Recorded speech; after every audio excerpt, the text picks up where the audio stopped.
You see the top money winners on the tour before we got to the Grand Masters in tonight's championships. Swede Laver's on top, followed by Mike Trepanier, Scott Walgemuth, John Schramm, and Frank Ferry.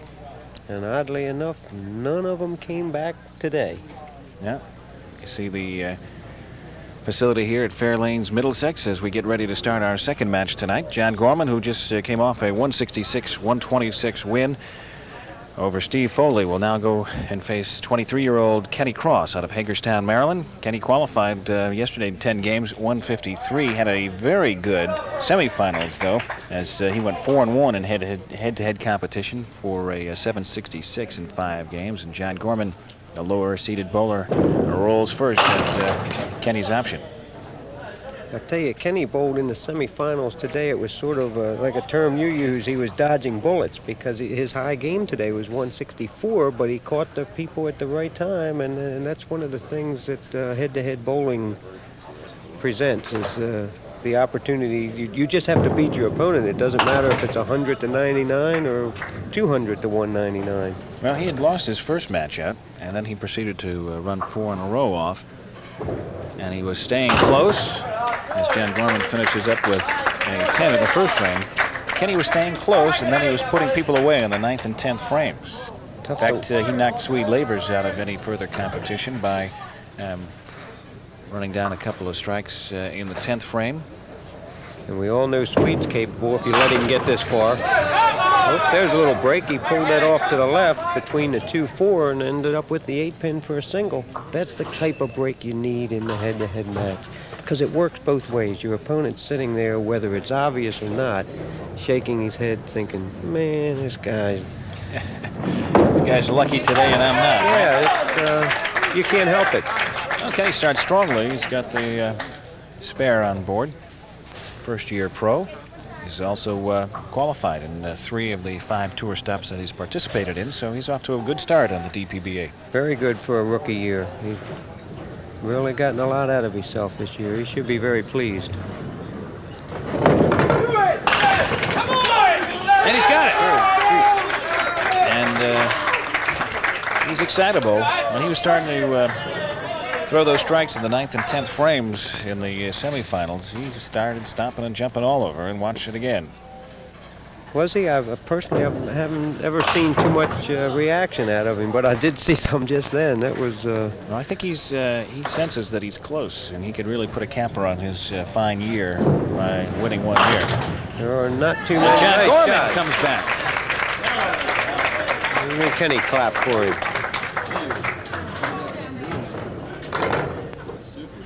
John had a super shot there. Just absolutely gorgeous. See, that's what makes the score so good here at Fairlanes, Middlesex. You know, it gives you the confidence to know that if you just keep banging on the pin that you're shooting at, that something's going to happen, and it makes your target so much bigger when you know that. It's nice to feel, though, also that you get rewarded for a nice shot, too. Picks off one there. We'll have the third ball coming up here. The key here all weekend was knowing that if you threw the ball well and kept it between the 2 and 3, that you were going to be rewarded, as you just said. And that, when you take a bowler with the ability of these bowlers and enlarge the target, the scores are just going to keep climbing. And as they did, we were, over 2,200 games. And, of course, today's game's 166 for John, 126 for Steve Foley. There's a lot of pressure packed into those scores. Kenny Cross leaves himself with a tough shot here. He's only been bowling Duckpin for 5 years, first year on the Pro Tour, so he's adapted and picked up the game pretty quickly, I have to say. He must have been born with a ball in his hand and just set it aside for 20 years or, whatever. Well, he is a staff accountant for a company in the Hagerstown area. And so he knows how to count the pins when he knocks them down, that's for sure. And if he makes this paycheck, he'll probably know what to do with that, won't he? He leads by 11 here. 49-38 after 3 frames. Kenny Cross bowling in the 4th. We're here at the Fairlanes Middlesex Complex in Baltimore, Maryland. Mike Seller with Joe Ryanier. Glad you could join us wherever you might be watching championship bowling tonight. You're watching the best of the Duckpin professional bowlers, and it's the Fairlanes Grand Masters. The culmination of a long season's work $2,400 to the winner. Oh, nice try, Kenny. He has had 2 frames here that you really try to stay away from in the head-to-head competition. He split in the 3rd frame, worked these 10 out, went over on the left lane and knocked the middle out, and bang. There, it's one of those, what happens, that's how you bowl 100. You split, chop, make a mark, and chop, and the next thing you know, you're in the 8th frame and you have 70, and you think, how did this happen? Well, Kenny's got 58 now after 4 frames, and John Gorman will step in. John working in an open frame in the 3rd. But this is the way that Kenny Cross bowled in the semifinals. He bowled just well enough to stay even or close, and then he turned it on in the 9th and 10th frames. Didn't have an opportunity to see John bowl too much in the semifinals. But obviously he did a pretty good job himself. Otherwise he wouldn't be in our TV finals tonight. He won enough games to get here. John averaged 151 for his 5 games, and Kenny 153, so they must have had similar type days. Of course, waiting in the wings, our #1 seed, Wes O'Donnell, and we saw him finish with a flourish in the semifinals.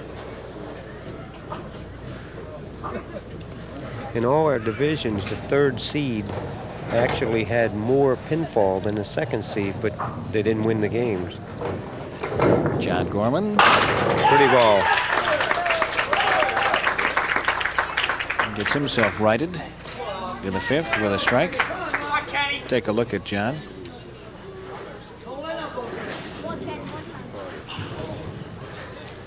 I do believe John looks at the floor, the spots. Kenny Cross now. Whoops. Hold it Little left. pull. Well, that's there again's the mental part, Mike, that we've been pointing out. He threw a good ball and split in the 3rd frame.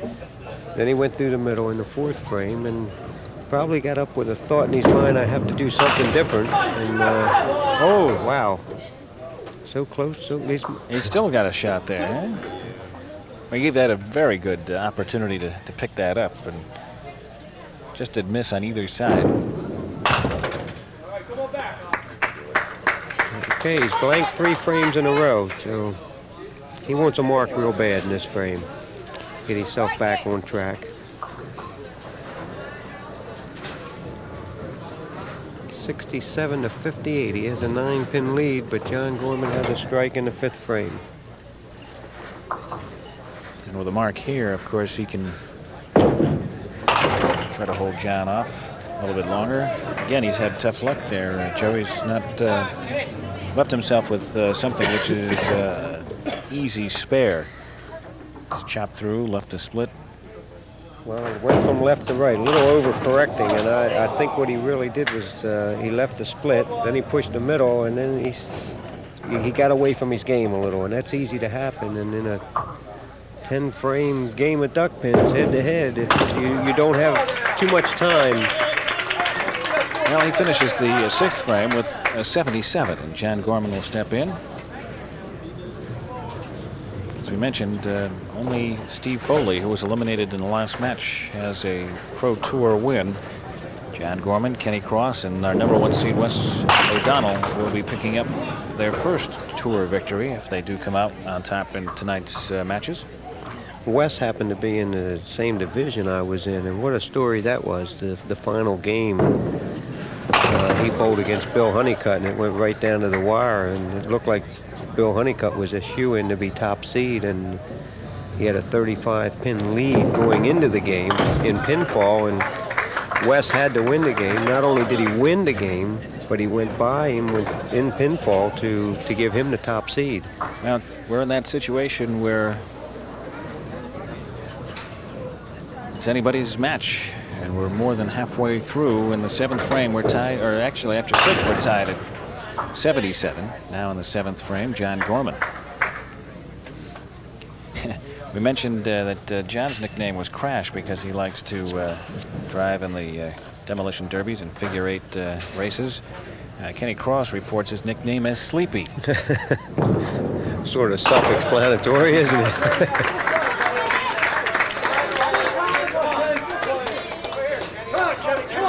He sort of has been asleep the last 4 frames. The first 2 he certainly wasn't, but that's what the game of duck pins offers. John Gorman spares in the 7th, and now the pressure turns to Kenny Cross, who will bowl the 7th and 8th here. Wow. No break on that one. Maybe a little overthrown. You say overthrown, perhaps a little too hard? Yeah, I do believe you. You know, like we said, he had a split, a chop, then he missed the head pin twice, and he's working hard. I don't quite understand that because he just finished hitting a 7-pin when he had that, and I would have thought that would have been the one he would have done.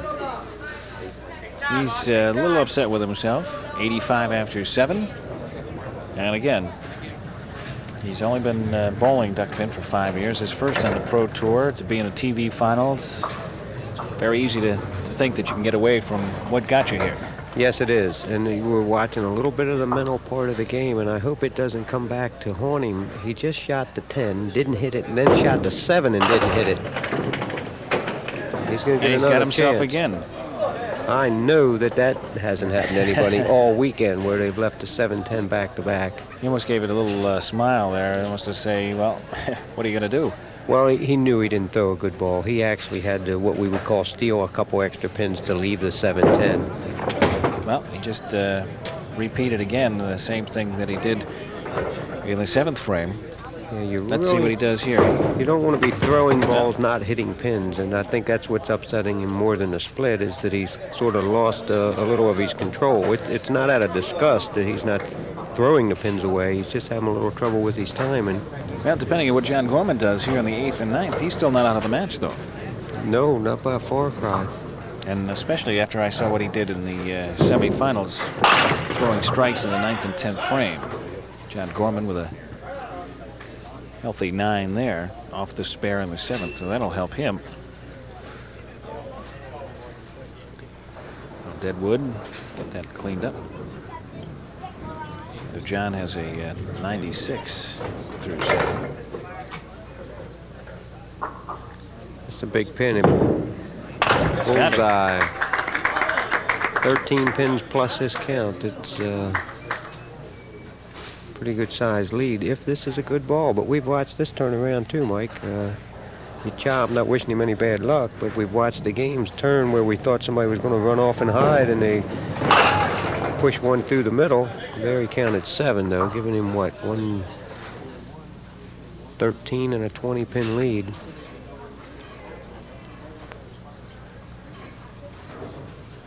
Yeah, this is the crucial 9th frame. We've seen numerous games turned around with either open frames or marks in the 9th. Well, you know, if Kenny were to get up and bowl the 9th and 10th frames and go to show you how close you can make a game, even when it looks like he has like a 20-pin lead, if Kenny were to get up and go strike, spare, strike, he would shoot 133. John would need a mark. Well, John's got a 122 now in the 9th. Kenny Cross bowling in the 9th. This is where his late game magic struck in the semifinals. Okay, I'll tell you what, he just made a game out of this. This is where he got pumped up in the semifinals and went on to win those 2 games that I saw. We'll take a look at the concentration this time. No doubt about that one. So Kenny Cross looking to make it closer here in the 10th. A double would really put the hurtings on John. But a mark, even just a mark, any kind of mark and a good count, 9 or 10 on it, is going to force John Gorman to mark. Ooh. All right, come back. The way they're flying around here this weekend, that's certainly, you want to hit the 3. Inside, outside, it doesn't matter, but you want to hit the 3-pin. He has the 2, 3, 6, and 10, and just let him move. See what I mean? Yes, he got it. Well, he just went from the depths of disappointment to sitting on top of the fence here with this shot. Well, did what you said, Joe. He sure did. He banged the front one and was rewarded for it. Now, anything, if he 9 or better, 9 would force John to get 10 to tie. Let's see what happens. Bad ball. He knew it. He had a smile on his face. But the adrenaline started moving, and I think he just got a little quick, but he put on a good show. A nice game. 127. So John Gorman needs 6. And then Wes O'Donnell, who averaged 167. Whoops. Tain't over yet. We're laughing, but you know how big that hole looks to John Gorman? Well, and not only that, but Kenny Cross thinking about the Hold all splits. tickets, folk. It's tie. And Kenny Cross is sitting there thinking about the splits in the 7 and 10 pins that he left 2 frames in a row. 4 balls without hitting a pin. You're exactly right. 1 pin. 129 to 127. My goodness, we make them close no matter what we have to do, Mike. John Gorman wins it by 2 pins. He'll move into our championship match tonight, facing our top seed Wes O'Donnell. When we return in just a moment, don't go away.